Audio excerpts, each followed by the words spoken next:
আপনি হাজার হাজার লক্ষ লক্ষ টাকা দিয়ে গরু কিনে দিতে পারবেন, সমাজবাসীর বাহবা নিতে পারবেন, সমাজে বলবে যে না অমুকে 3টা দিছে, 5টা দিছে, 10টা দিছে, বিশাল বড় গরু দিছে, কিন্তু কোরবানিটা আকাশ পর্যন্ত উঠবে না, পৌঁছবে না।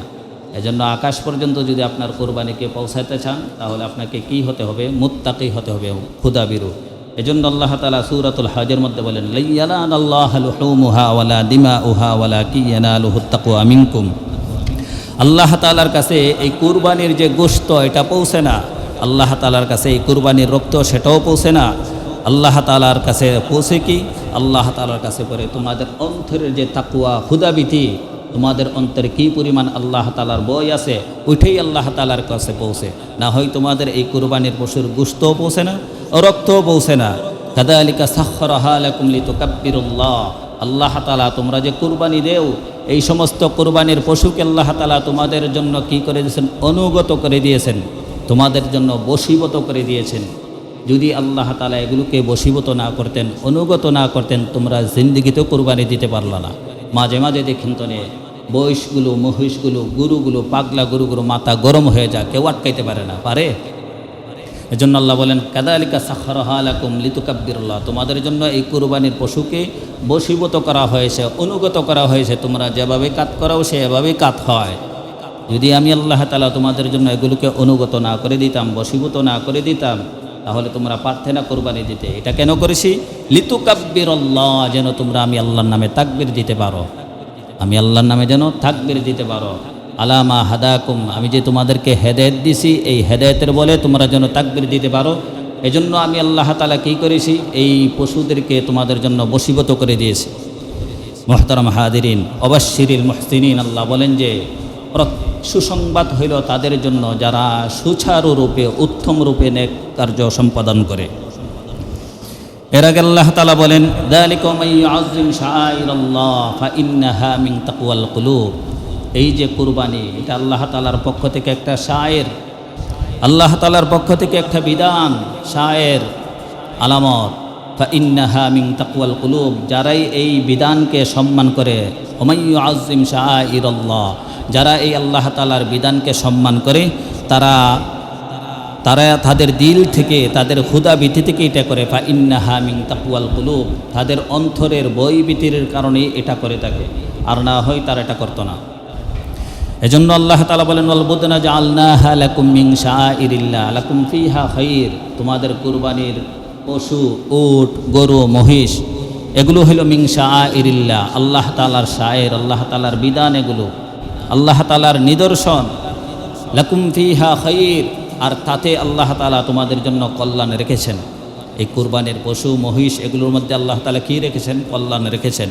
এই কুরবানি পৃথিবীতে কিভাবে এসেছেন আমরা যদি আলোচনা করি, সূরা হজ থেকে আমরা জানতে পারি যে আল্লাহ তাআলা বলেন, ওয়ালিকুল্লি উম্মাতিন জাআলনা মানসাকাল লিয়াযকুরু ইসমাল্লাহি আলা মা রাযাকাহুম মিন বাহিমাতিল আনআম। আল্লাহ তাআলা বলেন যে আমি প্রত্যেক উম্মতের জন্য এই কুরবানির বিধানকে নিয়ম করে দিয়েছি, কুরবানিকে নিয়ম করে দিয়েছি। প্রত্যেক উম্মতের জন্য এই কুরবানি ছিল।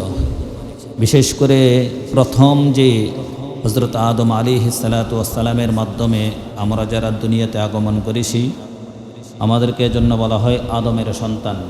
বিভিন্ন জায়গাতে আল্লাহ তাআলা আমাদেরকে সম্বোধন করেছেন ইবনে আদম, মানে হে আদমের সন্তান। পৃথিবীর প্রথম মানব হইল হযরত আদম আলাইহিস সালাতু ওয়াস সালাম। এরপরে হাওয়া, আম্মাজান হাওয়া আলাইহিস সালাম। ওনাদের মাধ্যমে আল্লাহ তাআলা পৃথিবীতে মানুষের বিস্তার লাভ করিয়েছেন। আদম আর হাওয়া, ওনাদের দাম্পত্যতে আল্লাহ তাআলা প্রতি বৎসর বা যতদিন পরে সন্তান দেওয়ার কথা, এতদিন পর পর আল্লাহ তাআলা ওনাদের দাম্পত্যতে আল্লাহ তাআলা জোড়ায় জোড়ায় সন্তান দিতেন। ওয়াখালাকনাকুম আজওয়াজা, আল্লাহ তাআলা বলেন যে আমি কি তোমাদেরকে জোড়ায় জোড়ায় সৃষ্টি করি নাই? তো আদম আলাইহিস সালাতু ওয়াস সালামের ঘরে আল্লাহ তাআলা ওনার বিবির ঘরে যখন সন্তান দেওয়ার দরকার, প্রতিবারেই 2 জন করে সন্তান দিতেন। 2 জন আবার একসাথে ছেলেও হইতো না, আবার 2 জন একসাথে মেয়েও হইতো না। আল্লাহ তাআলা একজন ছেলে, একজন মেয়ে, এইভাবে প্রতিবার ওনার বিবির ঘর থেকে সন্তান দুনিয়াতে পাঠাইতেন। যদি না হইতো তাহলে এই পৃথিবীতে আজ পর্যন্ত আমরাও থাকতাম না। এভাবেই মানবের বিস্তার লাভ হয়েছে পৃথিবীতে। তো তৎকালীন যুগে শরীয়তের বিধান ছিল আপন বলতে একসাথে যে ছেলে আর মেয়ে জন্মগ্রহণ করেছে তারা ছিল আপন, আর বাকি আগের তর্কের বা পরের তর্কের যারা এসেছে তাদের মধ্যে আর কোনো আপন ছিল না। আর না হয় বৈবাহিক যে একটা বন্ধন আছে, মানুষ পৃথিবীতে আগমনের যে একটা বৈধ পদ্ধতি আছে, এটা কিভাবে হবে? আপন সন্তান তো আপন ভাই বোনের মধ্যে বিবাহ হয়, আপন ভাই বোনের মধ্যে বিবাহ হয় না। এজন্য তৎকালীন যুগের শরীয়তে ছিল একসাথে যেই ছেলে আর মেয়ে জন্মগ্রহণ করেছে তারা ছিল আপন, আগে যারা আসছে তারা আপন না, পরেও যারা আসছে তারা আপন না। এজন্য তাদের বিবাহ হইতো আগের তর্কের সাথে পরের তর্কের ইলার সাথে, অথবা আকপিস করে হইতো, কিন্তু একসাথে যে দুইজন জন্মগ্রহণ করেছে তাদের মধ্যে বিবাহের বন্ধন বৈধ ছিল না, হারাম ছিল। তো হযরত আদম আলাইহিসসালাতু ওয়াসসালামের দুইজন পুত্র, একজনের নাম হাবিল আরেকজনের নাম কাবিল। তো হাবিলের সাথে যেই মেয়ে সন্তানটি দুনিয়াতে আগমন করেছে, এটা তো হিসাব মতে এবং বিধান মতে তৎকালীন যুগের শরীয়ত মতে এই মেয়েটার বিবাহ হয় কাবিলের সাথে, আর কাবিলের সাথে যেই মেয়েটা পৃথিবীতে এসেছে তার বিবাহ হয় হাবিলের সাথে। কিন্তু আদম আলাইহিসসালাতু ওয়াসসালামের যে সন্তান কাবিল, ও মানতে নারাজ, ও চায় যে ওর সাথে যে এটা জন্মগ্রহণ করেছে তাকেই বিবাহ করতে। আর তৎকালীন যুগের শরীয়তের বিধান ছিল যে যার সাথে যেই মেয়ে জন্মগ্রহণ করেছে, যেই বোন যার সাথে জন্মগ্রহণ করেছে তাকে বিবাহ করা যাবে না, বৈধ না। তো এই বিধান তখন কাবিলে মানতে চায় না, বিভিন্ন কারণে মানতে চায় না। এর মধ্যে একটা প্রধানতম কারণ ছিল যে কাবিলের সাথে যেই বোনটা জন্মগ্রহণ করেছে সে অত্যধিক পরিমাণে সুন্দর ছিল, আবার সে জন্মগ্রহণ করেছে জান্নাতের মধ্যে। প্রক্ষান্তরে হাবিলের সাথে যেই মেয়েটা জন্মগ্রহণ করেছে সে দুনিয়াতে জন্মগ্রহণ করেছে, এবং কাবিলের সাথে যেটা জন্মগ্রহণ করেছে তার তুলনায় অত সুন্দর ছিল না। এজন্য হাবিল তো শরীয়তের বিধান মানতে রাজি, কিন্তু কাবিল সেটা মানতে নারাজ। কাবিল চায় যে তার সাথে যেটা আসছে দুনিয়াতে এটাকেই সে বিবাহ করতে, কারণ এটা দেখতে সুন্দর বেশি, সুন্দরের পাগল তো সবাই। তো আদম আলাইহিস সালাম বলেন যে না, এটা তো তোমার দ্বারা হচ্ছে না, হবে না, যেহেতু আল্লাহ তাআলার বিধান এটা না, তো শরীয়তের কোনো বিধান না, তুমি পারো না এটা করতে। তখন না, পারবো না কেন? তখন এই কাবিল শয়তানি যুক্তি পেশ করলো যে আল্লাহ তাআলা যদি ওকে আমার সাথে নাই চাইতো তাহলে ওকে কি একসাথে আমাকে মায়ের পেটে রেখে আবার একসাথে দুনিয়াতে পাঠাইতো? আল্লাহ তাআলা চাইছেন বিদেই তো আমরা দুইজন যে একসাথে মায়ের পেটে রেখেছেন, দুনিয়াতে পাঠাইছেন, আর কইছেন যে তোরা একসাথেই থাকিস। এটা হলো মন গড়া যুক্তি, শয়তানের যুক্তি। কিন্তু শরীয়তের বিধান হইল কাবিলেরটা হাবিল পাবে আর হাবিলেরটা কাবিল পাবে, কিন্তু মানতে নারাজ। তখন আল্লাহ তাআলা এই সূরাতুল মাইদাতে আয়াতগুলো নাজিল করে দিলেন, বলেন যে ওয়াতলু আলাইহিম নাবা আবনাই আদম বিল হক।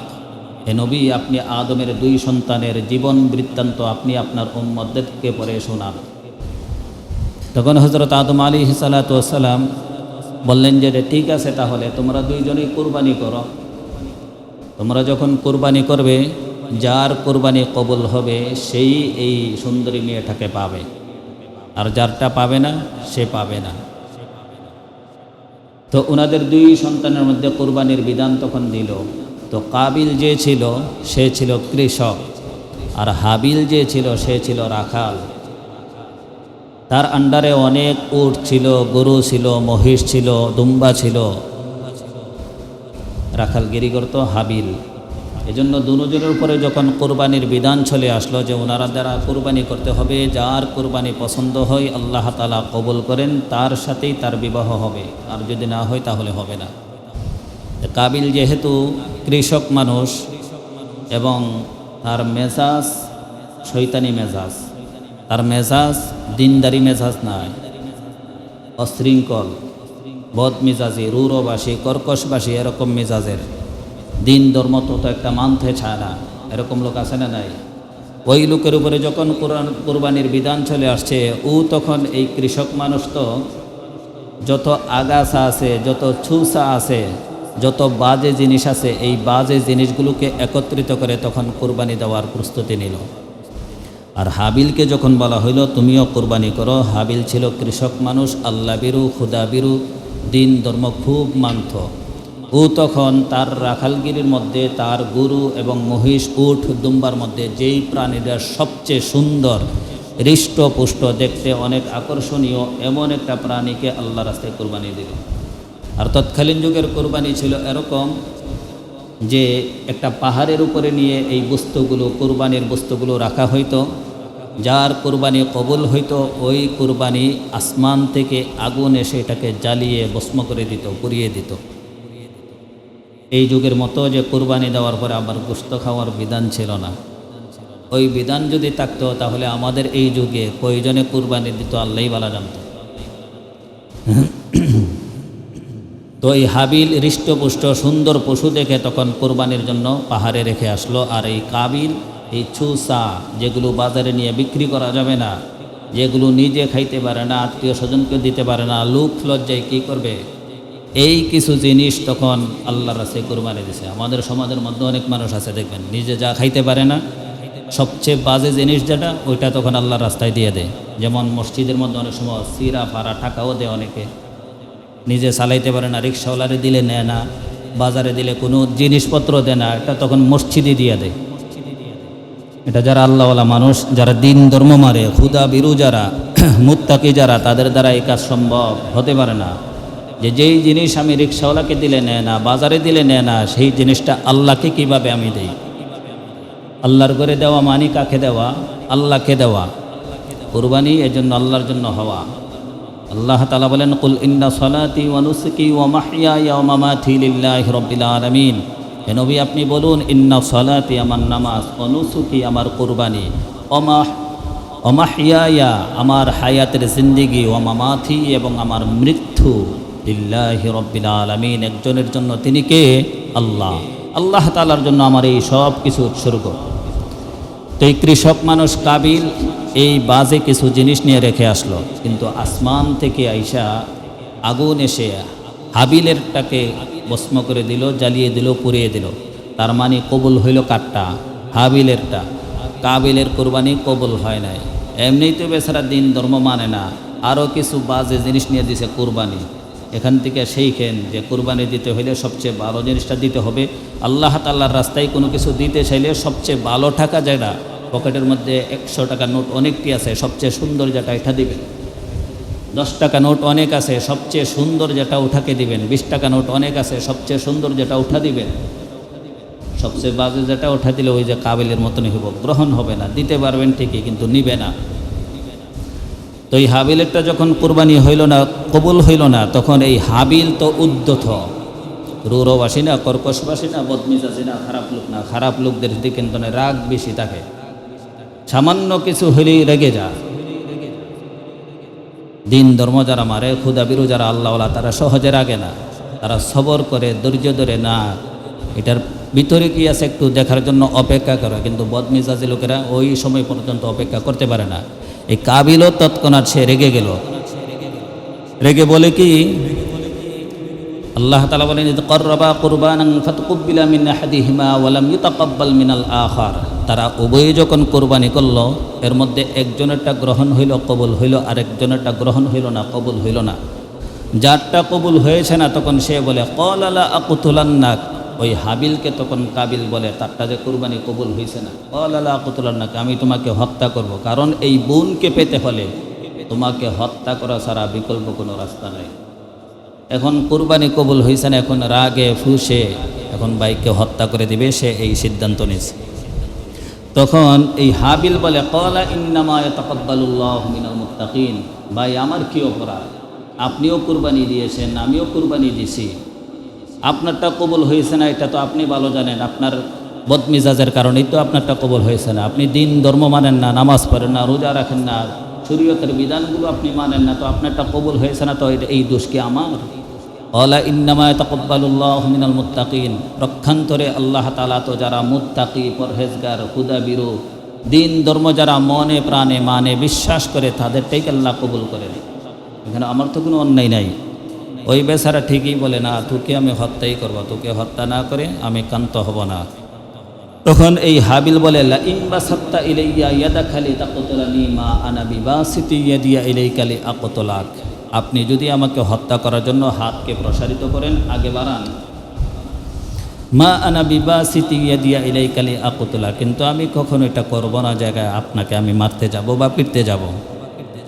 এজন্য আল্লাহওয়ালা যারা, তারা পিটা খাবে ঠিকই, মায়ের খাবে, কিন্তু মায়ের সহজে দিবে না। আর অত্যাচার যারা জুলুমবাজ, যারা পাপাচার ব্যক্তি, পাপিষ্ঠ, ওরা সহজে রেগে যায়, একজনকে টাস করে মেরে দেয়, এত সহজে রাখতে নাই। ওই লোক বলে যে আপনি আমাকে হত্যা করলেও, হাত প্রসারিত করলেও আমি কিন্তু আপনাকে হত্যা করব না, কিছুই করব না। ইন্নী আখাফুল্লাহ রাব্বাল আলামিন, কারণ আমি আল্লাহ তাআলাকে ভয় করি। আমার আল্লাহ আছে একজন, আমি বিশ্বাস করি উনি দুনিয়াতে আমার বিচার করুক বা না করুক, পরকালে যে বিচার করবে এই বিশ্বাস আমি অন্তরে লালন করি, পালন করি। এজন্য আমি আল্লাহকে ভয় করি, আমি কিচ্ছু করব না। তখন এই হাবিল বলে, ইন্নী উরিদু আন তাবুআ বিইসমি ওয়া ইসমিকা ফাতাকুনা মিন আসহাবিন নার। কাবিল তো সে হত্যা করার জন্য উদ্যত হয়েই আছে। এজন্য হাবিল বলে, আমি চাই যে আমার অপরাধ আর আপনার অপরাধ, উভয় অপরাধ নিয়ে ফাতাকুনা মিন আসহাবিন নার, আপনি জাহান্নামবাসী হন। ওয়াযালিকা জাযাউজ জালিমিন, আর এটাই যারা জালেম তাদের প্রাপ্য, এটাই হওয়া উচিত।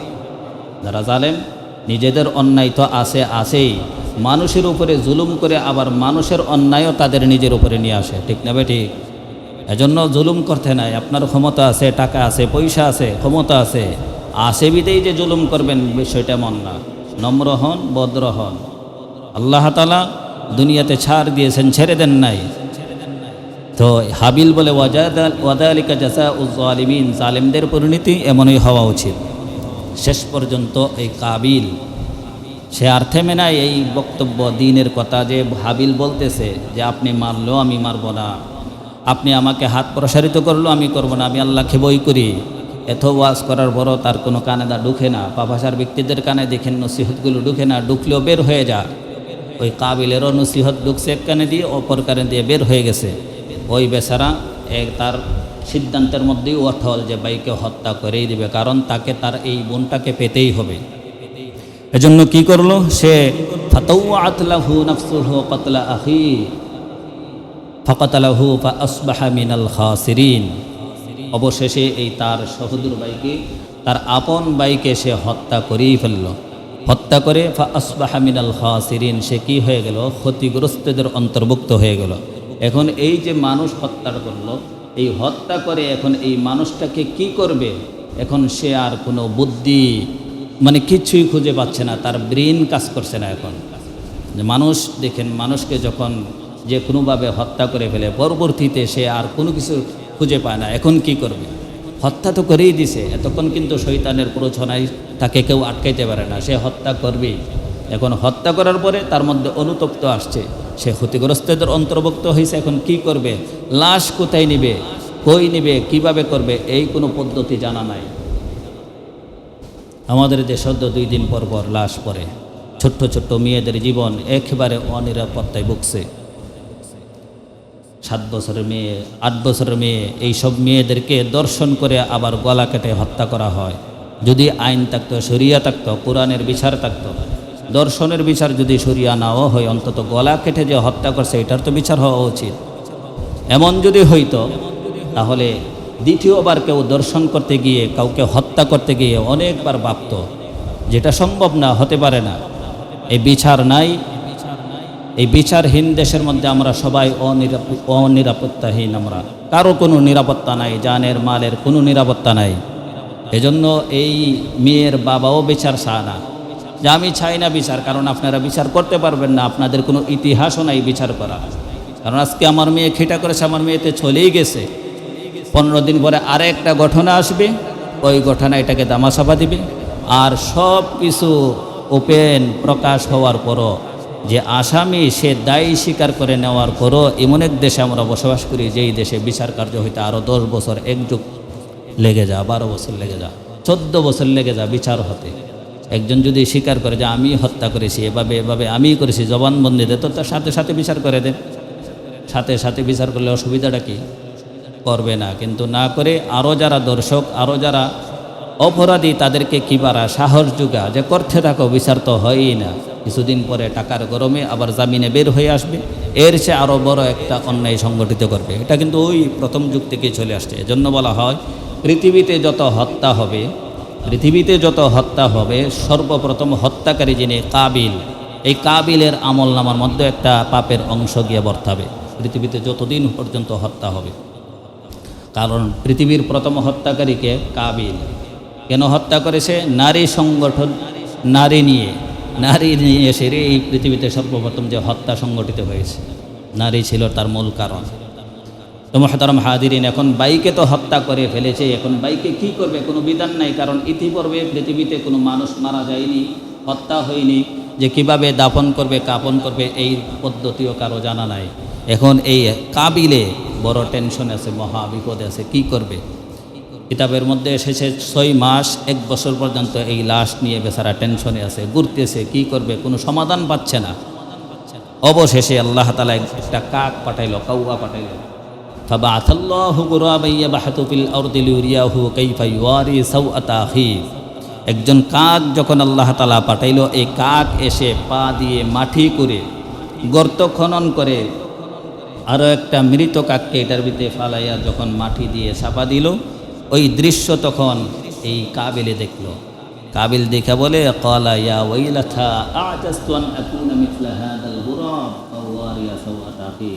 আরে আমি কত অদম হইলাম, আমি কত নিকৃষ্ট হইলাম, আমি কতটা দুর্বল হইলাম। একটা কাক আমাকে কিভাবে মানুষ দাফন করতে হবে সেটা শিখায়, আমি মানুষ এটা শিখলাম না। আমার মতো হতভাগা, আমার মতো দুর্ভোগ, আমার মতো দুর্ভাগ্য পৃথিবীতে আর কেউ নাই। তখন নিজেকে নিজে বর্ষনা দিচ্ছে, ফাওয়ারিয়া সাওআতা আখি, আমি কিভাবে আমার এই ভাইটাকে দাফন করব, এটা আমাকে একটা কাক থেকে শিখতে হয়। ফাআসবাহা মিনান নাদিমিন, অবশেষে বেচারা লজ্জিত হইল, অনুতপ্ত হইল। কিন্তু এই লজ্জিত আর অনুতপ্ত কি লাশ ফিরে আসবে? আসবে না কখনো।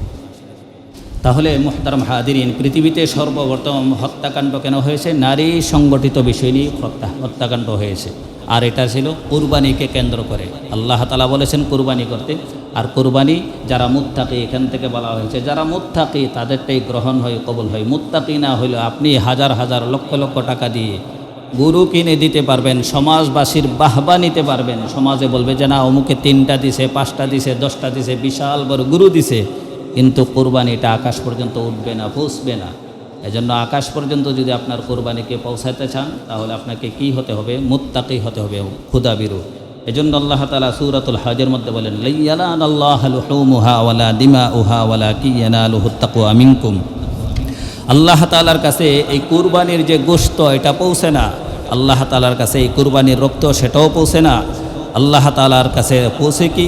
আল্লাহ তাআলার কাছে পরে তোমাদের অন্তরের যে তাকওয়া, খুদাবিতি, তোমাদের অন্তরে কী পরিমাণ আল্লাহ তাআলার ভয় আছে, ওইটাই আল্লাহ তাআলার কাছে পৌঁছে। না হয় তোমাদের এই কুরবানির পশুর গোশতও পৌঁছে না, রক্তও পৌঁছে না। কাযালিকা সাখখারাহা লাকুম লিতুকাব্বিরুল্লাহ। আল্লাহ তাআলা তোমরা যে কুরবানি দেও, এই সমস্ত কুরবানির পশুকে আল্লাহ তাআলা তোমাদের জন্য কি করে দিয়েছেন? অনুগত করে দিয়েছেন, তোমাদের জন্য বশীভূত করে দিয়েছেন। যদি আল্লাহ তাআলা এগুলোকে বশীভূত না করতেন, অনুগত না করতেন, তোমরা জিন্দিগিতেও কুরবানি দিতে পারলা না। মাঝে মাঝে দেখেন তো বয়সগুলো, মহিষগুলো, গরুগুলো, পাগলা গরুগুলো মাথা গরম হয়ে যায়, কেউ আটকাইতে পারে না, পারে? এজন্য আল্লাহ বলেন, কাযালিকা সাখখারাহা লাকুম লিতুকাব্বিরুল্লাহ। তোমাদের জন্য এই কুরবানির পশুকে বশীভূত করা হয়েছে, অনুগত করা হয়েছে। তোমরা যেভাবে কাজ করাও সেভাবেই কাজ হয়। যদি আমি আল্লাহ তাআলা তোমাদের জন্য এগুলোকে অনুগত না করে দিতাম, বশীভূত না করে দিতাম, তাহলে তোমরা পারতে না কোরবানি দিতে। এটা কেন করেছি? লিতুকাব্বিরুল্লাহ, যেন তোমরা আমি আল্লাহর নামে তাকবীর দিতে পারো, আমি আল্লাহর নামে যেন তাকবীর দিতে পারো। আলামা হাদাকুম, আমি যে তোমাদেরকে হেদায়েত দিছি, এই হেদায়েতের বলে তোমরা যেন তাকবীর দিতে পারো। এজন্য আমি আল্লাহ তাআলা কী করেছি? এই পশুদেরকে তোমাদের জন্য বশীভূত করে দিয়েছি। মুহতারাম হাদিরিন, অবাশশিরিল মুহসিনিন, আল্লাহ বলেন যে সুসংবাদ হইল তাদের জন্য যারা সুচারুরূপে, উত্তম রূপে নেক কার্য সম্পাদন করে। এর আগে আল্লাহ তাআলা বলেন, যালিকা মান ইউআযযিম শাআইরাল্লাহ ফাইন্নাহা মিন তাকওয়াল কুলুব। এই যে কুরবানি, এটা আল্লাহ তাআলার পক্ষ থেকে একটা শায়ের, আল্লাহ তাআলার পক্ষ থেকে একটা বিধান, শায়ের, আলামত। ফাইন্নাহা মিন তাকওয়াল কুলুব, যারাই এই বিধানকে সম্মান করে, ওমাই ইউআযযিম শাআইরাল্লাহ, যারা এই আল্লাহ তাআলার বিধানকে সম্মান করে তারা তাদের দিল থেকে, তাদের ক্ষুধাভীতি থেকে এটা করে। ফাইন্নাহা মিন তাকওয়াল কুলুব, তাদের অন্তরের বৈভীতির কারণে এটা করে থাকে, আর না হয় তারা এটা করতো না। এজন্য আল্লাহ তাআলা বলেন, ওয়াল বুদনা জাআলনাহা লাকুম মিন শাআইরিল্লাহ লাকুম ফিহা খায়র, তোমাদের কুরবানির পশু, উট, গরু, মহিষ, এগুলো হলো মিন শাআইরিল্লাহ, আল্লাহ তাআলার শায়ের, আল্লাহ তাআলার বিধান, এগুলো আল্লাহ তাআলার নিদর্শন। লাকুম ফিহা খায়র, আর তাতে আল্লাহ তাআলা তোমাদের জন্য কল্যাণ রেখেছেন। এই কুরবানির পশু, মহিষ, এগুলোর মধ্যে আল্লাহ তাআলা কী রেখেছেন? কল্যাণ রেখেছেন। আল্লাহ তাআলা বলেন, ফাযকুরুসমাল্লাহি আলাইহা সওয়াব, এই কুরবানির পশু যখন সারিবদ্ধভাবে দাঁড়িয়ে থাকবে তখন তোমরা তার উপরে আল্লাহ তাআলার নামকে উচ্চারণ করবে, আল্লাহ তাআলার নাম নিবে। ফাইদা ওয়াজাবাত জুনুবুহা ফাকুলু মিনহা ওয়া আতইমুল কানিয়া ওয়াল মুতার, এবং তারা যখন আল্লাহ তাআলার নাম নিয়ে জবাই করার পরে তারা যখন কাত হয়ে শুয়ে পড়বে তখন কি করবা? ফাকুলু মিনহা, তোমরা তখন এই পশু থেকে তোমরা নিয়ে খাইবা। প্রথম যুগে কিন্তু বিধান ছিল না, খাওয়ার কোনো বিধান ছিল না। আল্লাহ তাআলা পরবর্তীতে খাওয়ার বিধান দিয়েছেন যে এগুলোর উপরে আমি আল্লাহ তাআলার নাম নিবা, নাম নেওয়ার পরে যখন কাত হয়ে শুয়ে পড়বে ফাকুলু মিনহা, এটা থেকে তোমরা তখন খাবে। ওয়া আতইমুল কানি, এবং তাদেরকে দিবে যারা তোমাদের কাছে লজ্জায় শরমে কোনো কিছু চায় না, বলে না। সমাজের মধ্যে বহু মানুষ আছে লজ্জায় কারো কাছে হাত পাতে না, আছে না নাই? ওই সমস্ত মানুষের কাছে দাঁড়ে দাঁড়ে বারে বারে গিয়ে পৌঁছানো প্রত্যেক কুরবানি দাতার উচিত। ওয়াল মুতার ওয়া আতইমুল কানিয়া ওয়াল মুতার, 2 নম্বর হলো যারা তাদের অভাব প্রকাশ করে, মুতার মানে যারা তাদের অভাব প্রকাশ করে, যারা মানুষের কাছে হাত পাতে তারা, তাদেরকেও দিবে। যারা হাত পাতে না তাদেরকে প্রথম বলেছেন আল্লাহ, তাদেরকে দিবে। এখন কুরবানি আসলে তো দেখা যায় যে যারা কুরবানি দাতা তাদেরকে আল্লাহ তাআলা তৌফিক দিয়েছেন, তাদের অন্তরে যদি ক্ষুধাভীতি থাকে, মুত্তাকি হয়ে তারা ক্ষুধাবিরতা থাকে, দিন ধর্ম থাকে, তখন তারা এই যে কুরবানি করা পশুর গোশত এগুলোকে যত তাড়াতাড়ি সম্ভব নিজেরা খেয়ে আত্মীয় স্বজনদের মধ্যে বিলিয়ে পাড়া প্রতিবেশী যারা চায় যারা না চায় তাদের কাছে দিয়ে কত সহজে কত দ্রুত শেষ করতে পারবে এই চিন্তা তাদের মাথায় কাজ করা উচিত। কিন্তু দেখা যায় যে আমরা যারা তৌফিক আছে তারাও বিশাল বিশাল ফ্রিজ কিনে এই কুরবানির গোশতকে ফ্রিজিং করে রাখি সারা বছর খাবার জন্য। যদিও জায়েজ, যদিও কি জায়েজ আছে, কুলু ওয়া আতইমু ওয়াদ্দাখিরু, হাদিসের মধ্যে এটাও এসেছে তোমরা খাও আর জমা করে রাখো, জায়েজ আছে। তার মানে জায়েজ আছে বিদায়ী যে সব কাজ করে ফেলবে সেটা এমন না। এজন্য সমাজের মধ্যে বহু মানুষ এমন আছে যে সারা বৎসরও এই গরুর কেজির দাম বেশি হওয়ার কারণে 1 কেজি গোশত কিনে খেতে পারে না। বহু রিকশাওয়ালা আছে, বহু গরিব মানুষ আছে, কিন্তু মানুষের কাছে হাতও পাতে না। কিন্তু তাদের কাছে, তাদের বারে, তাদের গড়ে পৌঁছানোর দায়িত্ব কার? আমাদের দেই তাদের। আমরা তো ইচ্ছা করলে সারা বছরই গরুর গোশত কিনে খেতে পারি, কিন্তু তারা তো ইচ্ছা করলে পারে না। কিন্তু এই দায়িত্ব আমরা কয়জনে নেই বা কয়জনে পালন করি? যারা বাড়িতে আসে তাদেরকে 2 টুকরা 5 টুকরা করে দিতে দিতে এক সময় তাদের প্রতি বিরক্ত হয়ে যায়। যারা চাইতে আসে তাদের প্রতি বিরক্ত হয়ে যায়, আর যারা না চায় তাদের কাছে কিভাবে পৌঁছাবো? আমাদের সমাজ তো এমন, যারা চায় তাদেরকে দিতে দিতে ক্লান্ত হয়ে যায়, আর যারা না চায় বলে চাইছে না আমি বাঁচছি, ও চাইছে না আমি বেঁচে গেলাম। বিষয়টা এমন না। আল্লাহ বলেন ফাকুলু মিনহা ওয়া আতইমুল কানিয়া, তোমরা তার থেকে খাও, এবং যারা চায় না, লজ্জার কারণে শরমের কারণে মানুষের কাছে হাত পাতে না, তাদেরকে আগে দাও। ওয়া আতইমুল কানিয়া ওয়াল মুতার, এবং যারা চায়, অন্য জায়গায় এসে ওয়া আতইমুল বাইসাল ফাকির, যারা হাত পাতে তাদেরকেও দেও। এজন্য খুঁজে খুঁজে লিস্ট করবেন আগের থেকে যে সমাজের মধ্যে কোন কোন মানুষ অভাবে আছে, মানুষের কাছে চায় না, তাদেরকে দেওয়া। প্রতিবেশী হিসাবে তারা হক। প্রতিবেশী এটাও তো জানা দরকার যে প্রতিবেশী আমাদের কতটুকু। প্রতিবেশী হইল আপনি যেই ঘরে অবস্থান করেন, আপনার ঘর থেকে আপনার ডানে, আপনার বামে, আপনার সামনে, আপনার পিছনে, ডানে বামে সামনে পিছনে চতুর্দিকে 40 ঘর করে হইল আপনার প্রতিবেশী। এগুলো হইল নিকটতম প্রতিবেশী। 40 ঘর পর্যন্ত কি প্রতিবেশী? নিকটতম প্রতিবেশী। আমাদের যে মাদ্রাসা আছে, এই মাদ্রাসার মধ্যে গরিব ছাত্র আছে না নাই? আমাদের এই মাদ্রাসা আপনাদের প্রতিবেশী কি প্রতিবেশী না বলেন তো দেখি? আপনাদের প্রতিবেশী কিনা বলেন তো দেখি। আহলুস সুফা আদিয়াফুল ইসলাম, ইসলামের প্রথম যুগে যে মাদ্রাসা ছিল এই মাদ্রাসার নাম ছিল আহলুস সুফা। আল্লাহ রসুল সাল্লাল্লাহু আলাইহি ওয়াসাল্লামের যে মদিনার মসজিদ, ওখানে পাশে থেকে হাজার হাজার শত শত সাহাবায়ে কেরাম, গরিব মানুষ এখানে তারা এলেম শিখত, বিদ্যা বুদ্ধি শিখত, কোরআন শিখত। খেয়ে না খেয়ে তারা পড়ে থাকতো ওখানে। রাত্রেবেলা যখন হইতো ইনতলাকার রাজুলু বির রাজুল, এলাকার মধ্যে যারা ছিল প্রত্যেকে একজন করে একজন ছাত্র নিয়ে যেত খাওয়ার জন্য। ইনতলাকার রাজুলু বির রাজুলাইন, কেউ বা দুইজন করে নিয়ে যেত। ইনতলাকার রাজুলু বিল খামসা, কেউ পাঁচজন নিয়ে যেত। রাত্রে যখন হইতো মেহমানদারি করার জন্য, তখন এই মাদ্রাসার ছাত্রদেরকে কেউ একজন, কেউ দুইজন, কেউ পাঁচজন করে নিয়ে যেত। সাদ ইবনে উবাদা একজন সাহাবী ছিলেন, ইনি প্রতি রাত ইন্নাহু কানা ইয়ানতালিকু বিসামানিনা কুল্লা লাইলাতিন, এই সাদ ইবনে উবাদা রাদিয়াল্লাহু তাআলা আনহু প্রতি রাত্রে 80 জন ছাত্রকে মেহমানদারি করাইতেন। কয়জন ছাত্র? 80 জন। আমরা কয়জন নিয়ে মেহমানদারি করাই? আমাদের এই মাদ্রাসাতে কুরবানিকে কেন্দ্র করে গোশত তো আসেই না, অথচ এই মাদ্রাসাতে প্রত্যেকে যদি 1 কেজি 2 কেজি করে গোশত পাঠায়, পুরা 3 মাস পর্যন্ত যাওয়ার কথা যে গরিব ছাত্র যারা এখানে বোর্ডিংয়ে খায় তারা যেন গোশত খেতে পারে, কিন্তু এটা হয় না। হওয়া উচিত। আপনি খাইবেন, নিজে খাইবেন, প্রতিবেশীকে দিবেন, যারা চায় তাদেরকে দিবেন, যারা না চায় তাদেরকে দিবেন। আমি তো নুরানি হুজুর থাকতে দেখছি যে 10-12 কেজির মতন গোশত আসছে। নুরানি হুজুর যাওয়ার পরে আর দেখছেন 1 কেজি গোশত আসতে। আমি তো কোরবানির সময় এখানেই থাকি।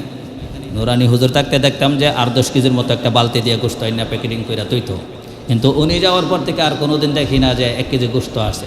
কিন্তু এগুলো আপনাদের দায়িত্ব, কেউ চায় না তার মানে কি আপনাদের জানা নাই যে এখানে এতিম আছে, এখানে গরিব আছে?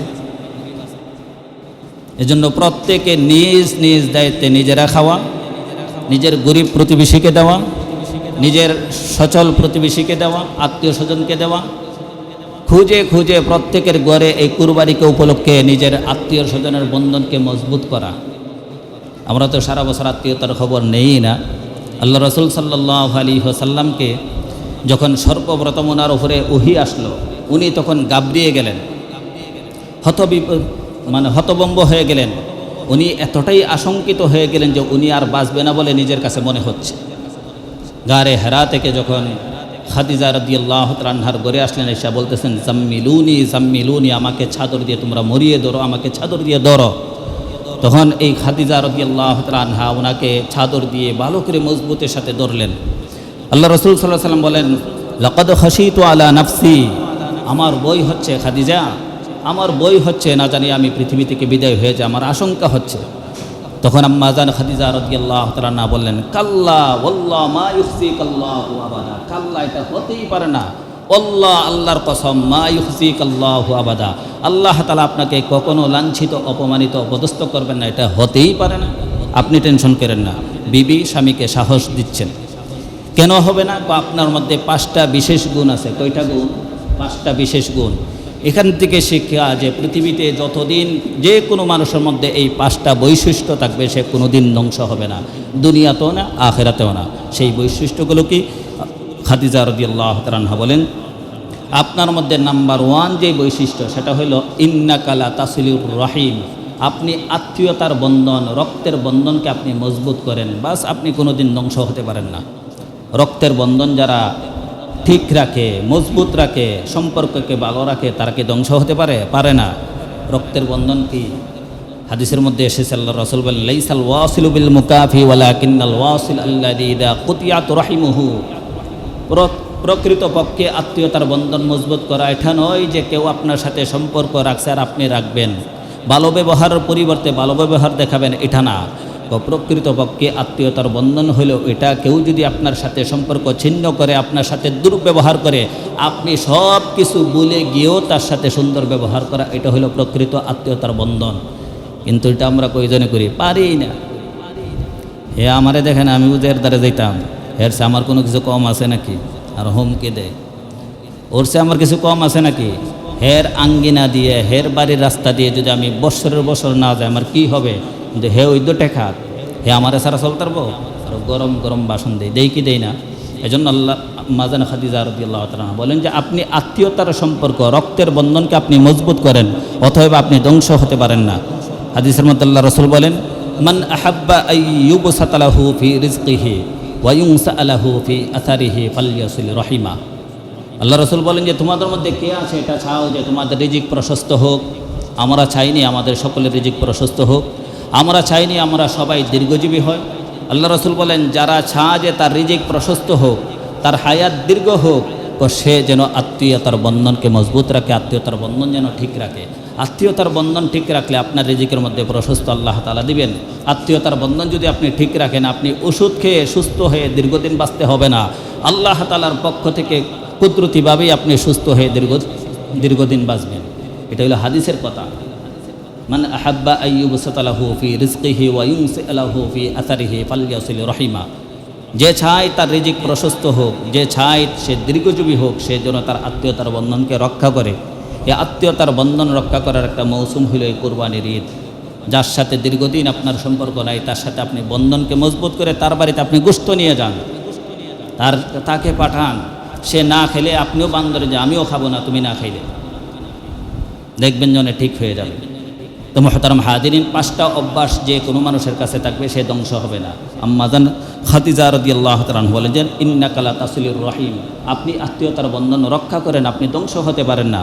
2 নম্বর হইল ওয়া তাহমিলুল কাল্লা, আপনি যারা বোঝা বহন করতে পারে না, পূজা বহন করতে পারে না, নিজের সামান বহন করতে পারে না, এই সমস্ত দুর্বল মানুষদের পূজা বোঝা বহন করে আপনি তার গন্তব্যে পৌঁছে দেন, অতএব আপনি কোনোদিন ধ্বংস হতে পারেন না।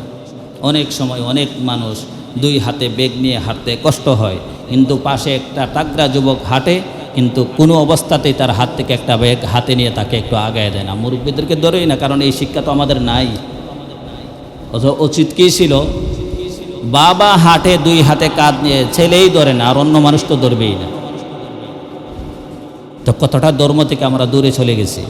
অথচ উচিত কি, একটা মানুষ যখন দেখবেন যে তার কষ্ট হচ্ছে, তার হাতে বেগ নিয়ে চলতে, তাকে একটু আগিয়ে দেওয়া। এটা হলো ইমানি দায়িত্ব, ইসলামী দায়িত্ব। আল্লাহ রাসূল এই যেই সমস্ত মানুষ বোঝা বহন করতে পারতো না, তাদের বোঝাকে সাথে নিয়ে তার গন্তব্য পর্যন্ত পৌঁছে দিয়ে আসতেন। এটা ইসলাম গ্রহণের মানে নবুয়ত প্রাপ্ত হওয়ার আগেই। আর নবুয়ত যখন প্রথম প্রাপ্ত হয়েছেন, আল্লাহ রাসূলের উপরে যখন সর্বপ্রথম এই কোরআনের আয়াত নাজিল হয়েছে, তো এই দিনের ঘটনা কিন্তু এগুলো, কিন্তু এই আমল ওনার মধ্যে আগ থেকেই। এজন্য আম্মাজান খাদিজা রাদিয়াল্লাহু তাআলা বলেন ওয়া তাহমিলুল কাল্লা, আপনি যারা বোঝা বহন করতে পারে না তাদের বোঝা বহন করে দেন, অতএব আপনি ধ্বংস হবেন না। 3 নম্বর হলো ওয়া তাকসিবুল মাদুম, আপনি যারা অসহায়, দুস্থ, গরিব, তাদের সাহায্য সহযোগিতা করেন, তাদের পাশে দাঁড়ান, অতএব আপনি কোনোদিন ধ্বংস হতে পারেন না।